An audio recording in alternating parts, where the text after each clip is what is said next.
Hello dear student, this is Dr. Sehar from Dentabest, your best online mentor for the preparation of INBDE, ADAT and AFK exam. Today I have taken a topic of oral surgery of fractures of the middle third of the facial skeleton. Let us first see, students, what are the different bones we have in the midface. So we have two maxilla, pair of maxilla, then a pair of zygomatic bone, zygomatic process, pair of palatine bone, two nasal bone, two lacrimal bone, vomer, ethmoid, which are single bones, two inferior conchae and the pterygoid plates of the sphenoid bone. Now the midface skeleton rarely fracture in isolation because fractures, why multiple bones get fractured at the same time? Because the bones are in an order that will withstand the force of mastication from below and provide protection in certain areas for vital structure. Facial bones have very low tolerance to impact bones. The nasal bones are least resistant, as we discussed, it's most common bone to be fractured. When the bones of midface are removed, it will be seen that the frontal bone and body of sphenoid bone. Let us see the involvement of the brain and the cranial nerves with these fractures. Damage to the infraorbital and the zygomatic nerve may occur with zygomatic and LeFort II fracture, giving rise to anesthesia or paresthesia of the skin of the cheek and upper lip. Cerebrospinal fluid leaking out of the nasal cavity, called as rhinorrhea, may occur with LeFort II and LeFort III fracture and severe fracture of the nasal complex. The ciscranial nerve or abducens is most frequently involved in zygomatic, LeFort II and LeFort III fracture. Fracture of the orbital apex may result in damage to the optic nerve. Damage to the content of superior orbital fissure can result in ophthalmoplegia, dilation of the pupil, anesthesia within the distribution of the ophthalmic branch of the fifth cranial nerve. So fracture involving the orbit may give rise to alteration in the position of the globe of the eye. The globe of the eye, which is normally maintained by suspensory ligament, now with the fracture, we will see the involvement of the orbit may herniate through into the maxillary sinus. Resulting entrapment of this tissue may result in restriction of movement of inferior rectus and inferior oblique, leads to double vision or subsequent diplopia. Disturbance of occlusion. Occlusal derangement, most often suggestive of fracture. So as the midface is pushed down, the mandible is forced open with bilateral gagging of the molar teeth and the formation of anterior open bite. Maxilla may be separated by a split of bony palate in a line of median palatal suture.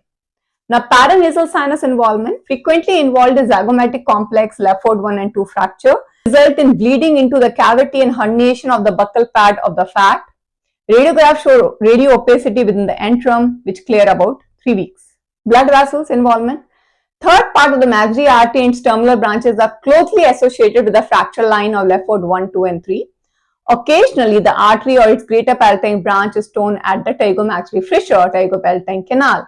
That can lead to life-threatening hemorrhage into the nasopharynx. Now, what is the general management of the patient with the midfacial injury? Immediately, first of all, we have to see if the patient is alive or not, right? So, you have to do the airway control. So, facial fracture, students, are considered to be very dangerous because the fracture segment can always be displaced posteriorly, backward and inferiorly, downward. That can impinge on the airway.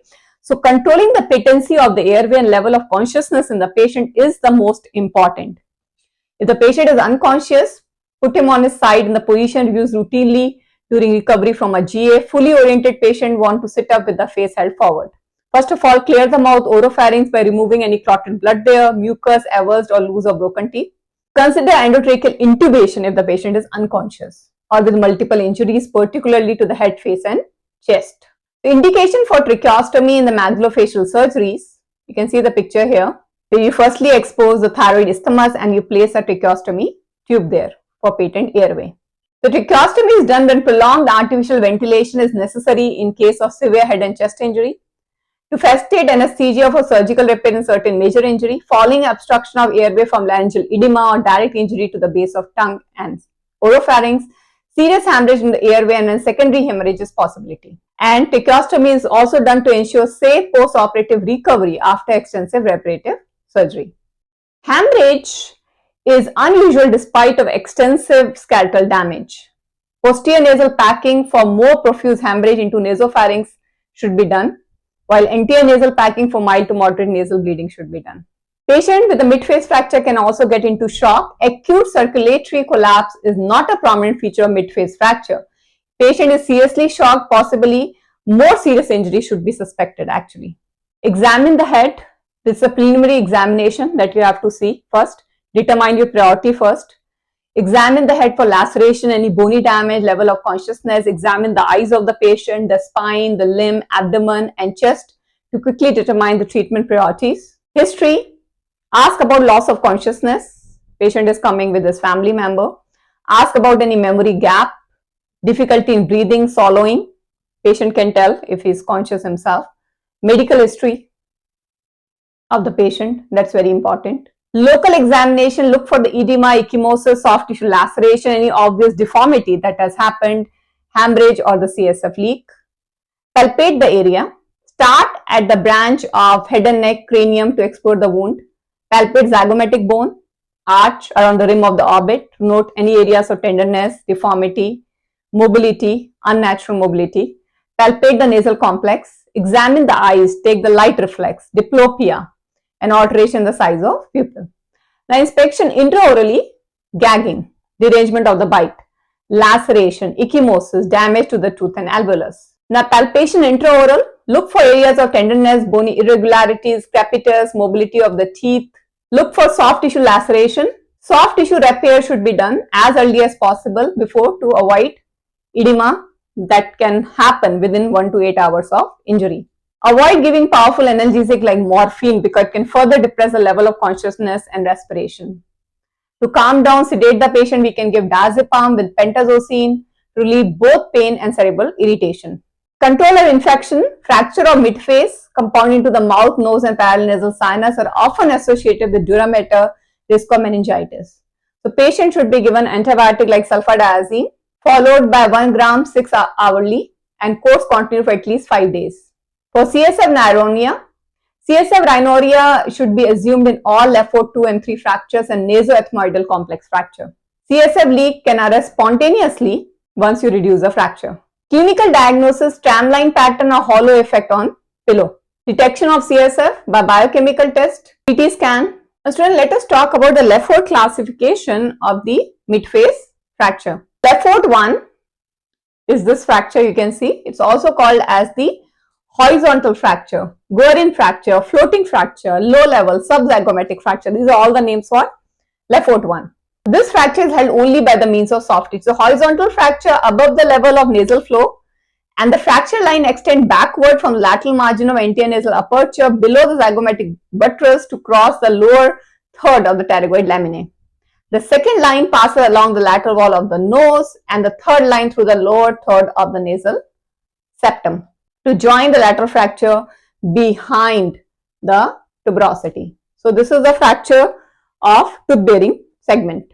You can see the picture of LeFort I fractures. What are the signs and symptoms of LeFort I fractures? Side swelling, edema of the lower part of the face along with upper lip swelling, ecchymosis in the labial and buccal vestibule as well as contusion of the skin of the upper lip may be seen. Bilateral nasal epitaxis may be observed. Both the side nose bleed can happen. Mobility of the upper dentoalveolar portion of the jaw which is mobilized to digital pressure. Occlusion may be disturbed. Difficult mastication. Patient will have pain while speaking and moving the jaw. Sometimes there will be upward displacement of the entire fracture, locking it against superior intact fracture. Such a fracture is impacted, also called as telescopic fracture. Anti-open bite can also be seen. Percussion of maxillary teeth produces dull, cracked sound here. The radiographic finding. Fracture line involves nasal aperture, inferior maxilla, lateral wall of maxilla, CT of the face and head. Now let us talk about LeFort II. LeFort II are also called as the pyramidal fracture. So you can see the fracture line here, the red one. Subzygomatic fracture where force may be delivered at the level of nasal bone.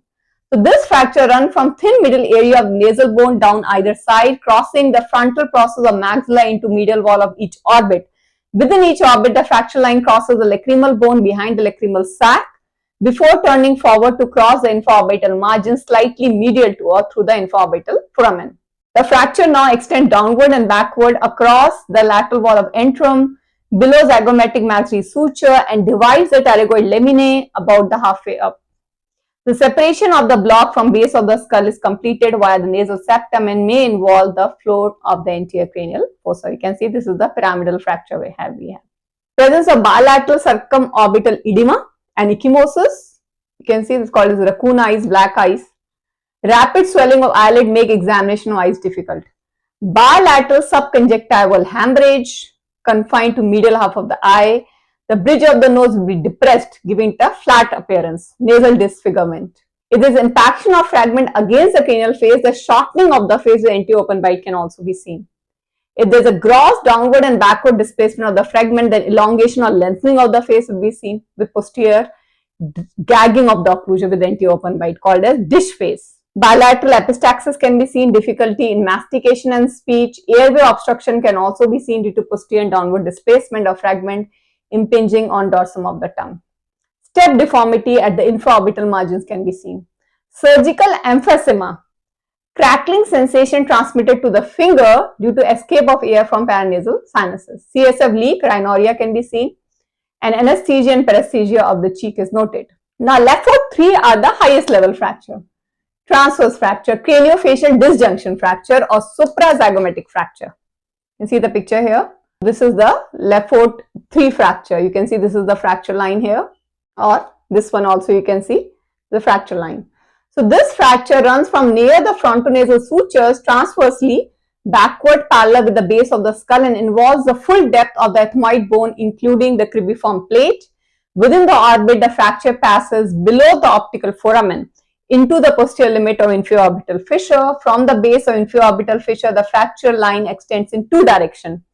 Backward across the pterygomaxillary fissure to fracture the root of pterygoid laminae and laterally across the lateral wall of the orbit, separating the zygomatic bone from the frontal bone. In this way, the entire middle third of the facial skeleton, it becomes detached from the cranial base. You can see the picture of the LeFort III fractures here. The sign and symptoms is gross edema of the face, panda face within 24 to 48. Bilateral circumorbital edema, periorbital ecchymosis, gross edema, raccoon eyes. Circumorbital edema will prevent eyes from opening, that's similar to LeFort II. Bilateral subconjunctival hemorrhage, tenderness and separation at the frontozygomatic suture, lengthening of the face and lowering of occlusal level. You can see unilateral or bilateral hooding of the eyes. Dish face deformity. Anophthalmos, eyes sunken inside the orbit, diplopia, impairment of vision, temporary blindness can be seen. Flattening and widening deviation of the nasal bridge, epistaxis and CSF rhinorrhea.